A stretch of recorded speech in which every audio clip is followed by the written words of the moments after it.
listening to Inclusive AF with Jackie Clayton and Katie Van Horn. Welcome, welcome, welcome. This is Katie Van Horn. And this is Jackie Clayton. Whoop, whoop. Whoop, whoop. And this is the Inclusive AF podcast. If you have not listened before, now you know.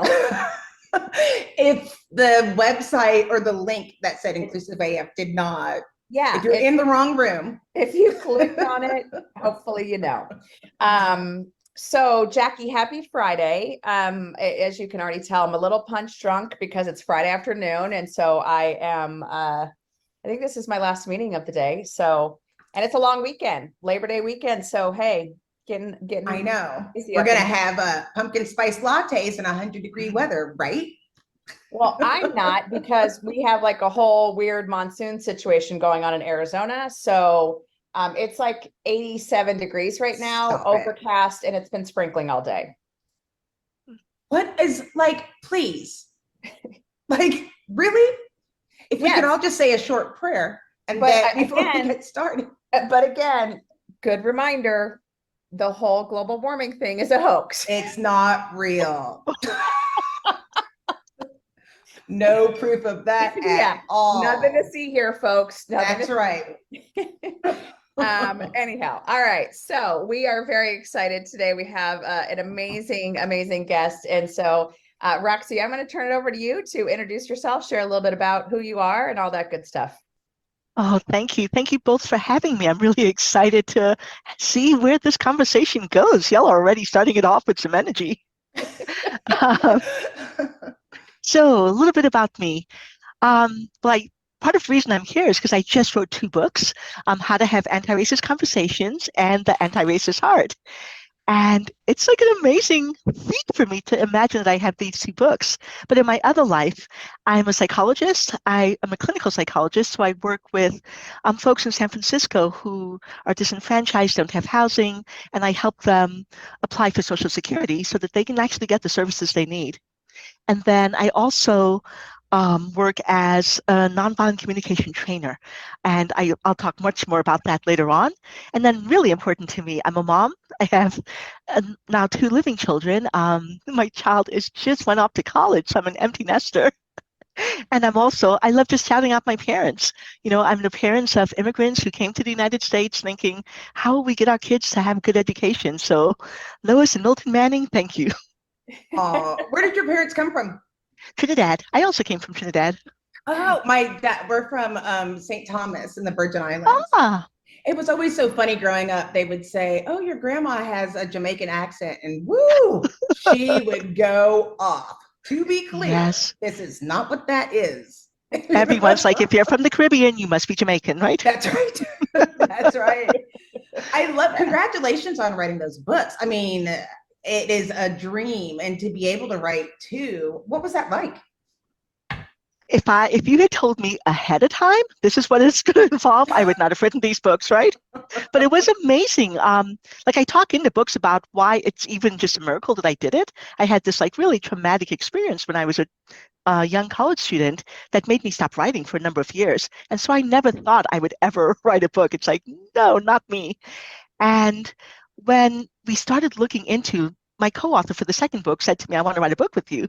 And I was like, yeah, okay, sure, which is what I said to everyone. And she kept insisting, like, you can do this. I know you can do it. And when we went to the publishers, they were like, no, we really want the joint book, because I didn't have a track record. Like, who are you? Why would we want to publish your book, right?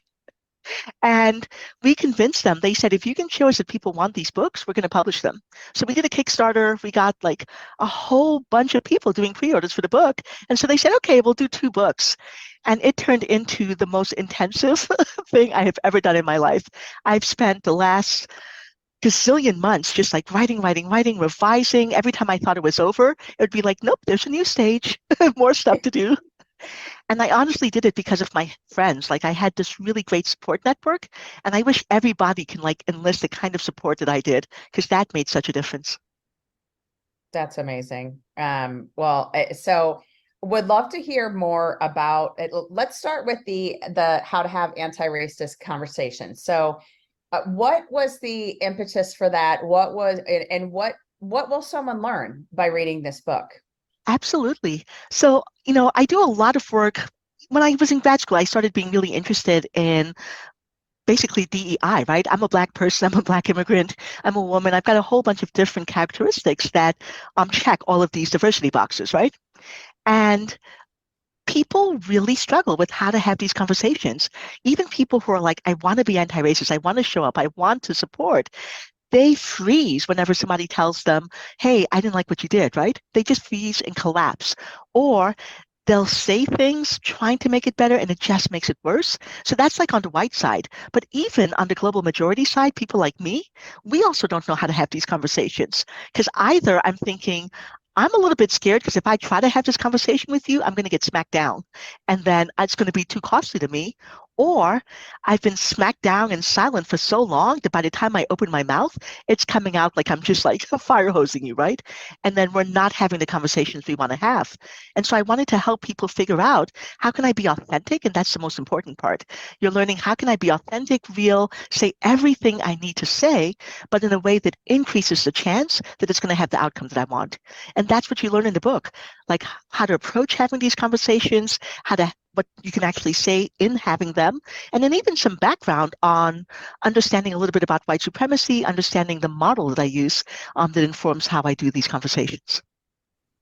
I love that. It's so important because I was going to say, it's so great that you're a psychologist too, because I'm like, why, when you say white supremacy, you see an instant physical or physiological response, right? And it's like, whoa, we do need to talk about it. You can expect at least 80% is going to have some kind of response. And you're like, but I have to do, those of us who do DEIB work are like, no, we have to call it out with that in advance. And so is there anything else you think that just a word or phrase that is not triggering necessarily in a bad way, but think people are hesitant to bring up in having these courageous conversations? Oh, absolutely. I mean, even just telling somebody what you did was racist becomes a challenge, right? People, the minute you say that, people freeze and they're like, oh my God, you're calling me racist. You're saying I'm a bad person. And that's part of why it's so challenging to have these conversations, because we don't recognize that this is what our human brains do. We all are just kind of dumped into this world that has been racist, that was set up from some really super racist foundations. And we can't help but learn some of these values, some of these beliefs. And if I can't acknowledge that even if I don't want to learn these things, I've started to learn them and they're going to show up, then how am I ever going to unlearn them? How am I ever going to challenge them? And people are too afraid. We've made it so that if you say I did something that was racist or had a racist impact, it means I'm a bad person. And I don't want it to mean that.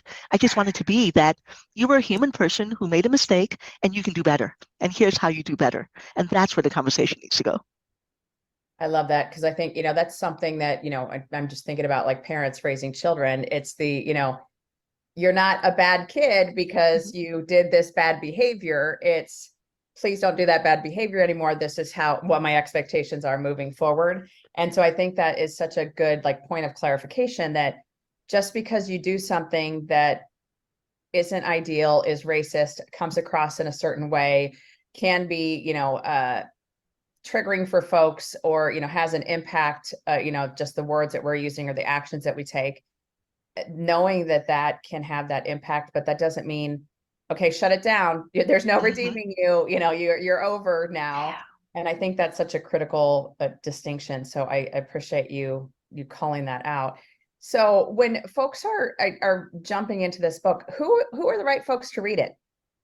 Honestly, everybody, because like I said, we are all impacted by this role that we've been given. But that said, there's some people that I think would especially love the book that I've been hearing from. I've been so deeply moved. I actually, I don't even know if I should say this. I think I can. I just got a text from the person who's narrating the audiobook who looked me up, and it's a Black woman. And she said, I have been so deeply moved reading this book. It was healing for me. And I never reach out to the authors of the books that I narrate. You're the first person I'm doing this to, but that's part of why I wrote this book. I wanted it to be healing for my community. I wanted it to to be able to say the things that we don't talk about some of the experiences. I share some of my experiences, and to just say, yeah, this happened and it impacted me in this way and it was painful, so that we can start to see ourselves reflected in the way that we talk about this work. So for sure, if you're a person from the global majority, read this book, because I wanted it to give you a voice, right? I wanted it to help you see yourself and recognize why some of these conversations were hard, and that we can still speak up and call people in and ask them to meet our needs better. So that's one group of people, right? And then I also wanted to speak to a lot of the white folks that I've met over the years, people who tell me, like, I did a lot of retreats. Before the pandemic, I had a retreat that I did every year for about 17 years, and it was around how to have these conversations. And I would have white folks who would come and who would say, I'm here, like I'm voluntarily showing up for this retreat because I want to have these conversations. But the minute you said something, you said that didn't work. Like I said, they would collapse, or they wouldn't know how to do it, or they would be paralyzed with fear. If I say something, I'm going to make it worse, aren't I? So I better say nothing at all. And I wanted to help empower people to say, no, it's not about getting it right all the time. It's about staying engaged, staying in the dialogue, trying over and over and over again. And so that's also for you. If you're the kind of person who's saying, I want to do something, but I don't know how, read the book. I love that. You're right. Yeah. You made me think of like my husband. So my husband's white and we have our kids, I identify as Black. And my husband said something one time and my mouth just fell open, and my son, he was like, white people, am I right? Mm-hmm. And I was just like, I have no idea what to say right now. It was just shocking to me. And it wasn't necessarily bad, but it's always a reminder of people that are trying to connect, maybe saying something that, this stuff is not automatic. It's like, I'm learning, I'm going through these stages, or I'm trying to understand, let me use what I have today to try to start, just like our Spanish. We can start speaking, we're trying. We're not quite there. But I do want to ask, like, this is real life, and it's getting to the point where it's like, you can be afraid to do something, and then you're also afraid of not doing anything. It is right. Both of those things can be true. I know I'm going to say, like, the first step, as one of the first steps is getting a book like this, but what else can people do? Like, I always think about people, especially like in rural communities or small communities where they don't have a lot of diversity of people or thought. Like, if somebody's like sitting, listening, how do you get started in trying to learn the narrative? Well, you actually said it already, right? First, get the books. Yeah. got to do that shout out. But then also, one of the benefits of living in the times we live in now is that every single thing is online. You can watch videos of me teaching. I'm sure if you all teaching, watch this podcast, there's so many places where we can go to get the knowledge. So I always tell people, in fact, that if your first way to get information is to go up to a global majority person and say, hey, I understood this. Could you explain this to me? Don't do that. Go do your research first. Go to the internet first.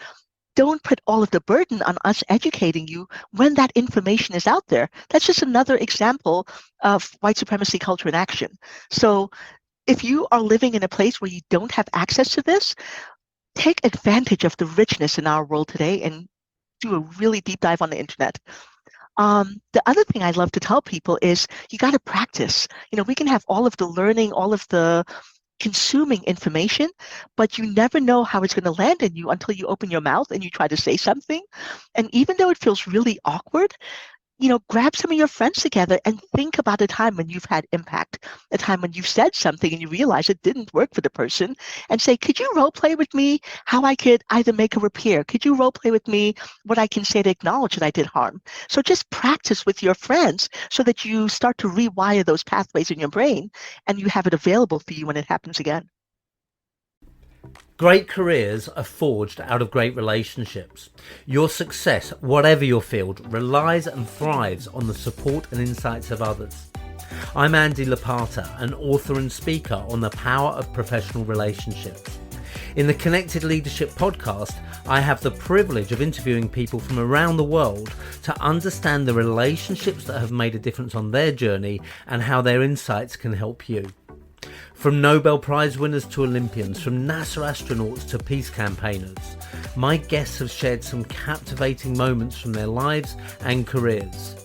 Combined with experts from leading universities, cutting-edge authors and giants of business, the Connected Leadership podcast aims to inspire, educate and entertain.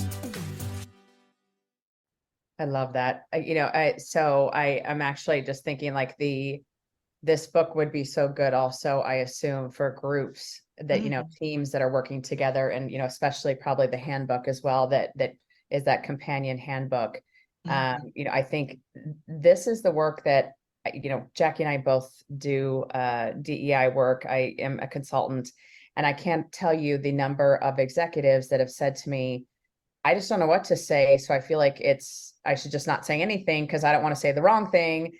And I mean, we've seen that in so many organizations across the board with, the continuous and ongoing and daily racist activities going on across the country and across the world. And so it is, whatever we can do to work with our leaders as well, just to equip them with the right tools.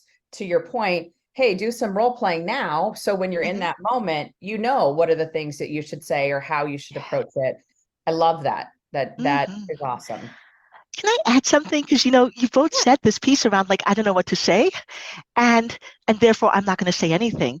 And one of the things I always stress when I work people is when you go quiet in those moments, you are taking care of yourself, right? You're saying, my worry about looking silly or foolish or doing more harm is more important than letting that person who's impacted know that I've got their back, that I'm supporting them. And I would much rather you took on that risk, the vulnerability of maybe getting it wrong, and show up and let me know that you're there for me. So take that risk, just show up and trust that if you get it wrong, well, there's another conversation you can have. You can repair that. But the most important message is by opening your mouth, you've let me know that I'm not alone. I love that. Like, I've never thought about that in those moments where somebody could have said, I want you to know that I really want to support you while you're not knowing what to say. If you could just say that, there would be so much. Like, I know the words I chose maybe they weren't perfect, but I really, really am trying of doing that. And I also don't think that people recognize, like when you were talking about that's like white supremacy in action. Like you also see people centering themselves in the conversation. It's another version of white supremacy in action. And it's like, you are not the most important person in the room right now. Like, friendly reminder. I don't know if you can say that in a friendly way, but it's like, it's really not about you right now. Well, can I add something to that too? Because when you said, I don't know if I can say this in a friendly way, I always remind people that if I say this to you, that is me being a friend. Because when I am not your friend, when I don't care about you, when I don't trust you, I just walk away. I'm like, okay, you're going to do this thing. I'm gone. I'm not going to stay and put up with this. So the fact that I'm saying this to you means I'm actually thinking there's a chance that this relationship can be repaired, that it can go in a way that's supportive to me and to you. I just want Roxy with me all the time, always. I feel so much better about the work that we do. Yeah. Like, Dr. Manning, do you make house calls? No. Right. I think somebody's going to think given that theory, someone today found out that I'm their best friend. That is not how I was feeling about it earlier. But now I feel, I am their best friend. But it's such a great example of, all of the things that in HR we talk about around giving feedback. You're not giving feedback to someone to be a jerk. You're giving feedback to them because you want them to get better and improve. And it's the same concept. And I think an even more important and critical topic. This isn't just, hey, I need you to improve your performance and, make more widgets. It's, hey, I need you to improve as a human being and show up in a different way, which I would hope that every single person wants that and wants to have those folks that do look out for them to say, hey, that wasn't great, and here's why. Absolutely. And this is part of what the approach in my books are about, because I think so many people have had that feedback as punishment, right? Or feedback as calling you out, saying you're bad, you should go away. And I'm hopefully advocating for a different approach. I believe that, you used that family analogy earlier. Like, I think about doing this work as creating a bigger family, making sure that if my family member says something I don't like, I'm going to let you know, but I'm going to let you know with love, because ultimately I want to create a family where we're all thriving. And that's the approach that I think is so missing at times from this work, and that would really help to transform it so people don't go to that freeze fear place when somebody's telling them that didn't work for me, because they realize, like, oh, you're just calling me in like you call in your sister or your mom or someone else. And it's practice, like you said, like it is our natural instinct to go to that. That's like very core primal space of having that reaction and not knowing what to do. And you really have to slow down. You're actually evolved by like having a conversation shows that you have evolved as a human. This is not, which means there's a chance. There's a chance that we can get through this. And I also feel like so many people have forgotten that both things can be true. Like, I can really want to support you, but not know how, or be afraid in what you've asked me to do in order to do that, but still want to do it afraid. I'll keep moving forward. Or knowing when to step in, where you can have these both beliefs. And that's something right now that is constantly having to remind people that you could hate your governor, but still be glad they reduced your taxes. That's okay, right? We can all agree. Like, there's different pieces. Are you speaking in a specific governor? I don't know. I live in a place that rhymes with Exes. But I want to get to the San Francisco part, because there are challenges in San Francisco right now. Like, we know that with like, I mean, this is like completely the way my brain works. Like, they were looking at the different stores that were closing down, looking into downtown area and how those things are going, and houseless people looking for different things. And I know that you said that you work a lot in the San Francisco area. So I was wondering if we can kind of pivot in that direction about what kind of work do you do specifically there in San Francisco or in the Bay Area?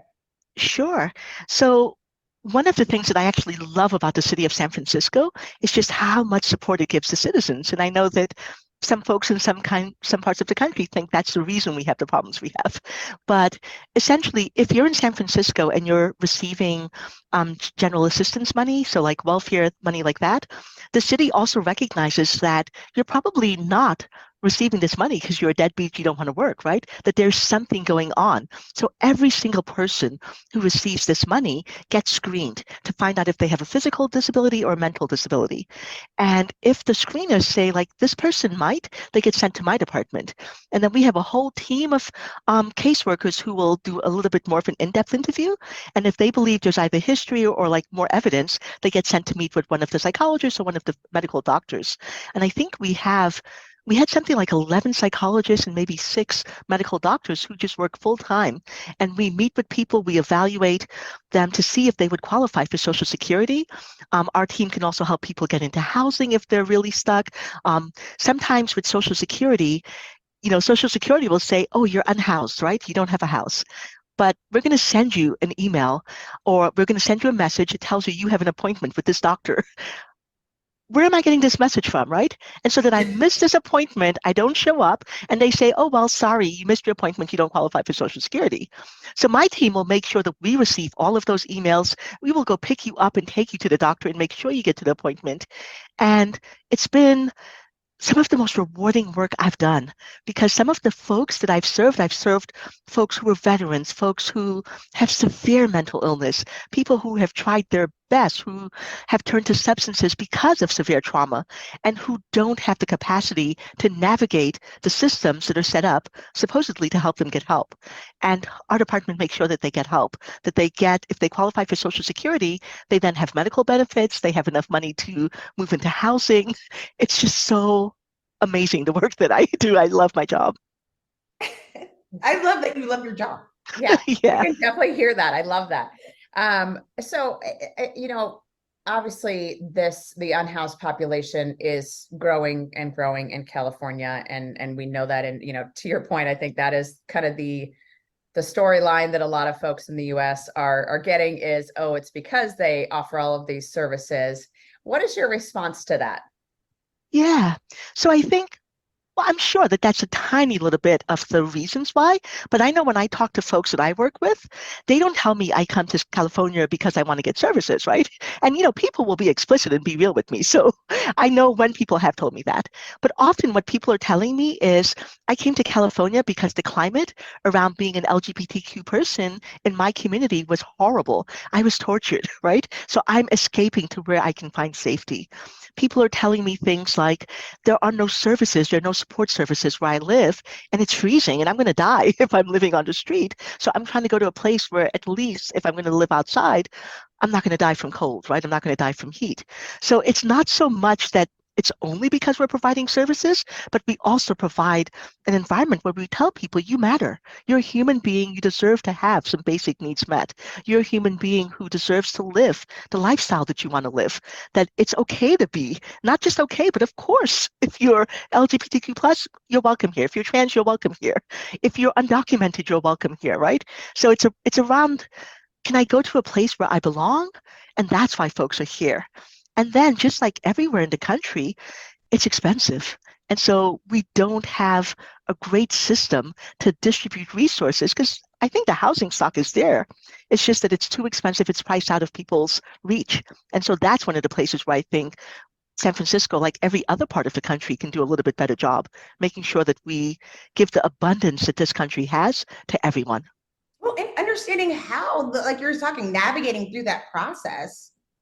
Right? I mean, Yeah. we Katie and I are homeowners, but then you're like, wait, you want me to sign what? Like what? I have to buy what? Yeah. No, that's not, why is, I said I would put this amount down. Why is it's what?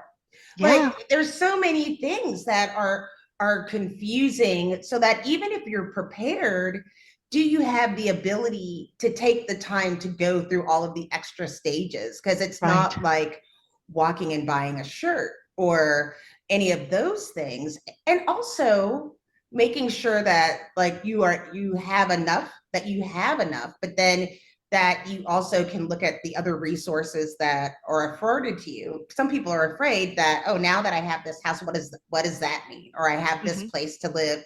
If, you know, they gave me a place to live, there's no public transportation, but they gave me this house, or they've opened this medical clinic, but it's only open from these hours and I have to work. There's so much. Or even things like, you've given me this house, you've given me this medical clinic, but in order to access it, I have to like check my dignity at the door, right? That's right. It's like I go in and people treat me like less than because I'm receiving some sort of support from the government. So there's so many nuances into why people, like I've had people say, I'm not going to a shelter because I want to have the freedom and the sense of like agency that I experience on the street that I don't have in a shelter. I'm not looked down on when I'm in the street because everyone else that I meet on the street sees me as human. But when I'm in the shelter, people start talking down to me. They start seeing me as less than. We have a friend of ours who actually has been on the podcast before, Allison Rappling, and she leads a group called Arrowette, and they help women who have been incarcerated. And it's a very similar story of, you know, they need the services. They don't know what to do to get those services. And when you go into some of these settings, agencies, et cetera, it is that feeling of less than, or how can you not get it? It's so simple. And it's like nothing with the government is simple. You know, the 42 page documents, you have to fill out all of these things. And so it's so good to hear of organizations and people that are doing this work just to help. Like, I wouldn't know how to navigate how to apply for Social Security or how to apply for unemployment or, you know, some of these things. And I mean, could I Google it and figure out? Probably. But there's also that having someone, you know, that doesn't have a computer, doesn't have an email, doesn't have an address, who is that person that's going to help them and go, here's how you do it. And here's how we can get you through this system and get you what you need. So I And love that. even as you say, like, you would be able to figure it out, but that's because you're an able-bodied person, right? Right. So if I'm also dealing with chronic pain or mental illness on top of trying to figure out this big system, then it's really loaded, stacked against me. Absolutely. Or this is what's so frustrating about, it's part of what is frustrating, especially when you're talking about areas of like white supremacy, and you have these things that are passed down and you adopt this shame from somewhere, like this isn't supposed to happen to me. This is supposed to happen to somebody else. Well, it did happen to me, but Right. how do I navigate through this space? Or when you're in that predicament of trying to mask and hide all of these things so that people don't know, because of what we're saying, you may have all of these different assets, but you might have to go and ask for help, and there's also, we have different generations, different time periods of people that came from a lot and got to a place of nothing and didn't know that that's happening, or different generational things that have not been passed on. These aren't necessarily lessons that have been passed on. And so you can feel all alone within the way that the system is navigated. And can I build on that? Because when I think about people losing things or people realizing I'm kind of at the bottom of the social hierarchy, and the amount of shame that people feel, because one of the messages, and it's a message that's also white supremacy in action, right, is that if you don't have something, if you're not succeeding, it's because you are bad. And it's not about the system is set up so that you don't succeed, right? And so people are often ignoring the impact of the system and how it shapes our lives and how it constrains us. And it's so important that we are able to see that this is not just me. This is not only me. I am not here because I wasn't good enough. I'm here because I'm part of this really messed up system out there. Well, I'm glad you said that. We had a guest last week, and so it started me thinking about systems thinking and, diversity work, about how we all so often teach it and we split it all apart instead of looking at the full system. And so I'm trying to look at new innovative solutions of attacking DEIB from a systemic piece, because you're breaking it apart so far that people don't even know what you're talking about. I mean, I've talked a couple of podcasts ago when I was like, did y'all know when they're saying environmental systems, they are talking about, like, me being Black in Texas, that's the environment. No one told me that. I'm 50. I thought it was like, I don't know, the ozone layer. Like, I don't know why this is happening. And it's like, why don't people just say that, right? Because so many people, we've done such a great job of trying to water down so we don't have to say things like racism and white supremacy or Black people. And it always strikes me as odd. Like, if you say white people, all the white people, full panic. You don't even have to say, yours like, oh, it's that white guy right there. Full panic in the whole grocery store. Everybody's falling out. And it's like, but wait, if you said that, I'm a Black person, I would not have that way. And learning that we may have learned and come to this place where we are today differently. And we have to have those conversations, or else I wouldn't know. I'm not exposed if we don't have. Hey, podcast listeners. My name is Paul O'Connor, and I'm the host of the Rust Belt Rundown, a show that highlights valuable insights from manufacturing executives and business leaders in Northeast Ohio and beyond. We convene these leaders for candid discussions about business, regional happenings, industry trends, entrepreneurship, and more. With a wide range of guests and topics, there is something for everyone. Listen to Rust Belt Rundown for free on Spotify, Apple, or your favorite podcast app. Yeah. I'm just like struck by this example you gave of like naming white people versus Black people, right? Right. And it so points out this idea that, if I'm white, I don't have to talk about being white. It's just a norm. And so I'm not used to like that being named, because I name other people because they're the ones who are different. But I'm just me. I'm just a person. There's no white, it's just person. This woman came to me once and she goes, oh, well, she called you that Black girl. I go, oh, she did? And she goes, yeah. I go, what do you call me? And I'm just waiting. And I was like, the loud one? Like what? Like the one with the glasses? But if you don't use Black, so then what are the adjectives. And that was a full panic too. Like, oh, I don't know what to say. And it's like, we have to normalize some of these things and get people exposed. One of the things that's been terrifying for me, I'm going to go to France in November to do a whole retreat on essentially how to talk about privilege. And one of the things that I was told by my French colleagues is that as a result of World War II, they passed a law that said, we don't look at race, we don't talk about race. And I see that happening, like there's this kind of movement to that here. We shouldn't talk about race. And it is so problematic because if I can't say Black person, I also can't assess are Black people being impacted by the systems that we've created. And so it's a way that obscures the reality of what goes on to the benefit of the folks with power, not to the benefit of the people who are being impacted. I want you to call me Black because then I can say that thing you said about me because I'm Black is a problem. If I can't say that I'm Black, I can't talk about it. My oldest they were in France, but they just got back from Berlin, and they were like, they had never experienced that level of racism, blatant racism, than they did in Berlin. Mm-hmm. And I was like, Black people don't even exist in Berlin. Like, how could anybody? And we just started laughing about it because, when you do DEIB work, when you go through France and Germany, there's other countries that don't even acknowledge. So it's like, you don't even exist in those things. And it's a shame. Like, we were going over what are the phrases and different things. And so they connected with other Black people.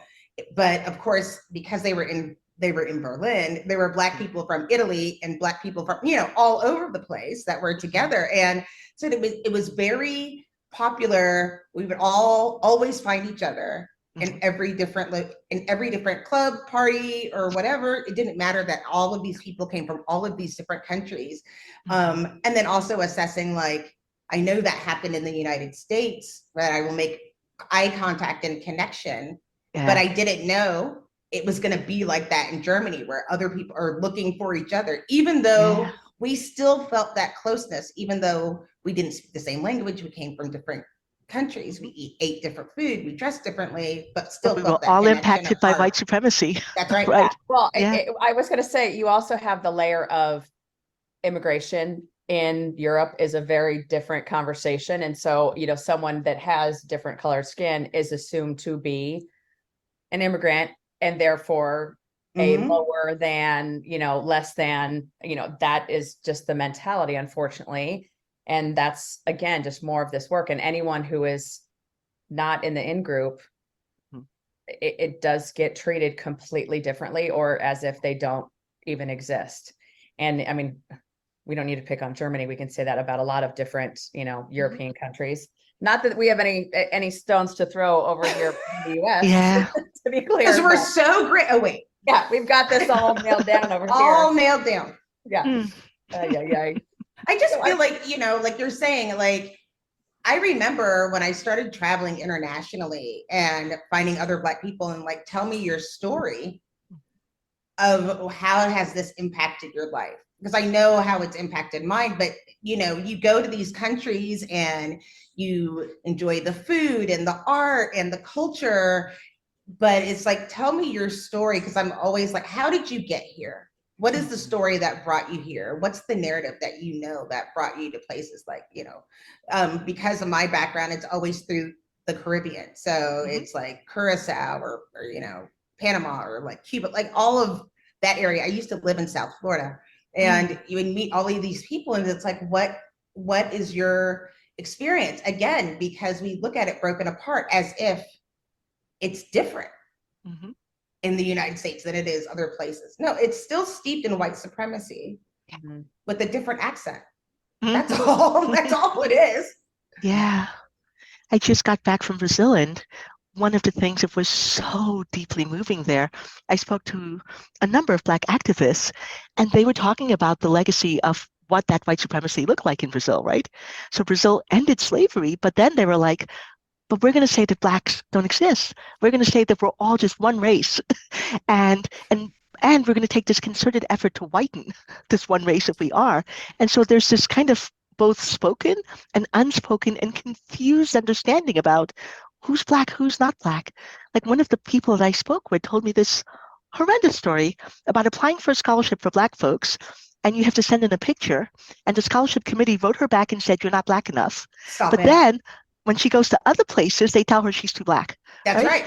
And so it's just kind of like, if we can't talk about this, if we can't acknowledge what has happened, we get all of these multiple layers of impact where people are now saying, I don't even know what I am or what I'm allowed to say has impacted me. I don't know where I stand on this issue anymore. I you know, the other day I was breaking it down, and it's funny when you have people like you're talking about that are really interested and you're having these deep conversations. And I have made it a point, it's a rule for me that I'm not going to revisit my personal trauma for someone else's aha moment.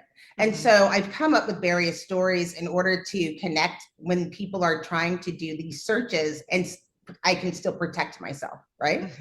And one of the things that I was telling someone, I was like, well, we were talking about Brazil in particular, and Portugal. And I was like, well, you know, as they had these explorers from all these different places, they didn't have a color outside of Black.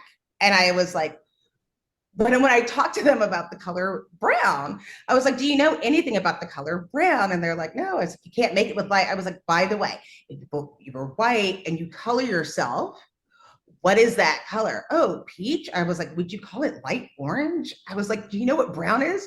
Dark orange. And they're like, oh my God. I was like, yeah. Now what? It's just the spectrum, you know, it's like a darker orange and lighter orange. And then it's like, wait, now all of this is starting to come together on how did we get here? Because some things I think we try to make more complex than they need to be. You know, how we got there, it's not great. Like, but don't let the complexity scare you, because some things just aren't that serious once you start having the conversation. Yeah. I think the bottom line for me is that we have to be able to have these conversations, right? We have to be able to name, like, this is what's happening. This is how I've been impacted. These are the systems that are impacting me. And to feel fearless about inviting other people to explore this with us. I think I want you to talk more about courageous conversations, because I was having a narrative with a friend when I was saying, to white people, the courageous conversation is different than what it is to the Black person. Like, you might think it's courageous to ask about something about my whole being, and I could think it's courageous just asking if you want to go to lunch might be a scary place for me. Oh, and you know, y'all do DEIB work in the workplace, and that is such a big awareness that people need to have, right? That when we talk about like workplace safety, that means such different things for different people. And I love this piece that recognizing that the harm that we experience as global majority folks over and over and over again, when we try to step up and say, hey, would you like to go to lunch? Can I be included in this? Can I join this committee, et cetera? And it's shut down, or we're in some ways punished because of that. It's a different level of risk that we're taking all the time. And when you ask, you think it's being courageous to talk to me about race, what you're actually doing is saying to me, I want you to take the risk of talking about something without knowing where I stand on this, or how I'm going to respond, or when it's going to be too much for me. And so the courage is actually not on your end, it's on my end to take you up on that offer, in addition to all the other places where I need to like step up and risk and not know about my safety before I try something. I mean, that's how we got here, which is funny, was like, I always say, now we're at like 135 episodes. I don't know, something ridiculous of how many times we've done the podcast. But there was a year of conversations that we didn't record before we started recording them with me and Katie. And I was like, and the conversation went like, I have to ask you a question. She's like, okay. And I literally said, why do white people? And she goes, wait, do you want me to speak on behalf of all white people? And I said, yes, all of them. And she said, okay. We're not good at that, but sure, let's do it. You're like, all right, okay, I'll take a stab at it. I want to switch gears slightly, because I want to ask you a question. You've used the term, the global majority. So I want to talk, about the people of the global majority. And the myth, obviously the myth being that, white is the global majority, but I would love for you to just touch a little bit on Mhm. the real global majority. Yeah, I love it, love it, love it that you named that. And it's exactly what you said. First, I'd like to shout out the term came from Rosemary Campbell Stevens, amazing thinker in the UK, and she was using it as part of decolonizing language. And so part of it was to intentionally push back against this idea that if I say white folks are the majority and everyone else is the minority, that needs to be true, right? But in fact, people of the global majority worldwide are 85% of the world population. And so calling us the minority is just furthering this narrative that we're somehow less than, not as important, not as numerous as we are. And so I just love using that phrase, partly to do that, and also because it helps to it's more inclusive, like you mentioned when you go to other countries, that people have different language. And this language, like people are not saying, am I brown enough, or am I a person of color, or am I not? It's like, no, you're a member of the global majority. And it's just these identities count. I think that's such a critical reminder to folks, especially folks doing this work. And obviously we work with a lot of HR people, and even the census, the US Census, how people are labeled, how people are able to share their racial background. And I mean, I think we just added 2 or more races to a lot of the HR systems, some of these different things. And to your point, am I Black enough, am I white enough?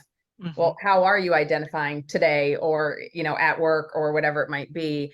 And I think we've all met folks that visually they might not look whatever race they are, and so it is just an interesting concept. And I love that you're using this language, because I think it's so important for folks to remember, and remember it for multiple reasons. One is the power of that global majority, and what can be done if we really do harness that power and use it in the right way. So I want to skip to the handbook.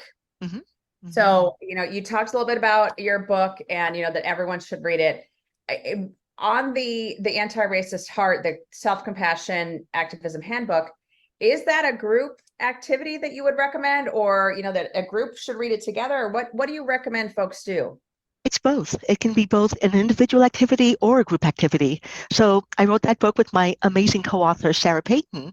And so it brings in like a lot of her brilliance around the neuroscience and understanding how our brains work. And part of the intention of that book was exactly what we've been talking about, that, my book gives you a lot of understanding about the concepts, how to have the conversations, and you will still open your mouth and go, oh, I don't know what to say in this moment, right? We still freeze. And so the handbook was meant to help people look at those places, like where are the places where you're having the blocks? Where are the places where you might have almost like these unspoken contracts with yourself not to intervene, not to show up, not to speak in these ways? And then also lots of practice in applying the concepts in the book. So it's a workbook. You can there are tons and tons and tons of journal activities and exercises. You can do them in a group. We're teaching a class right now, so we're helping people learn how to work with this in a group setting, or you can do it individually in journaling. I know some folks have started a book group where they're already looking at some of this. So either one works. Awesome. Yeah. So Jackie knows this because I took her team through the Racial Healing Handbook, which is, another, I think just a great starting point for a lot of folks that are coming to this conversation, and, also kind of regardless of where they are on their journey, it helps. But I love the handbooks where they can do some journaling on their own, but then have some great discussions about it as well. Absolutely. So I love those group activities. So amazing. So Dr. Manning, we could talk to you, I think, for another 6 or 7 hours, but alas, it's Friday afternoon. So we really on a holiday weekend. On a holiday weekend. So I would love for you to share with our listeners, what are, 1 or 2 things that you want to make sure that they heard in this episode and that they take with them from this episode? So absolutely. Major takeaway is take the risk and show up, open your mouth and speak, right? So that's the first piece I want folks to hear. And the second piece is you are not a bad person, but you can do better. right? So you just have to keep trying. This is a lifelong engagement, not a, I'm going to open the book, get the knowledge, and then I'm going to be fixed. So just keep trying. I love that. I think if I had to pick something to say, it's kind of in the tone right now. It's like, yeah, that happened. That's what I want to say. People need to realize, yeah, that happened. So let's keep going. You know, let's acknowledge what these things are and we can do something with it. Like, you can't change what you don't acknowledge. And so many people try to not acknowledge, you just will not get there. And it just, that pit in your stomach just keeps growing and growing and growing. You have to acknowledge it and show yourself a little bit of grace. Absolutely. I love that. That would be another key takeaway. You know, if you don't acknowledge, nothing changes. Mine is very similar to Jackie's, and like, it's the listening. So listening and believing, you know, and Jackie's heard me refer that is a refrain I use quite often. It is are you listening to the story, but also are you believing the story, and are you acknowledging the story for what it is, and, you know, the trauma that might have occurred because of that. And also, again, especially in the workplace, it is a continuous, ongoing trauma that is happening to folks that are in marginalized communities, in, you know, these different racial groups, that it's never stopping. It's constant. The minute you try to move past something else occurs. So I have already, as we've been talking, ordered both of your books. Thank you. So very excited to dig in on those. Dr. Manning, thank you so much for joining us. I truly appreciate you taking the time. This is Katie Van Horn. And this is Jackie Clayton. Bye. Thank you both for having me. Of course. You're listening to Inclusive AF with Jackie Clayton and Katie Van Horn.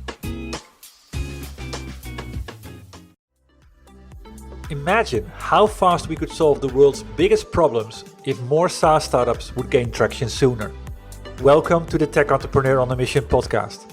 This podcast is dedicated to sharing experiences from B2B SaaS CEOs who are going above and beyond to deliver change that is noticed. You will hear their secrets and learn what is required to build a SaaS business that the world starts talking about and keeps talking about, and how to overcome the roadblocks to do so.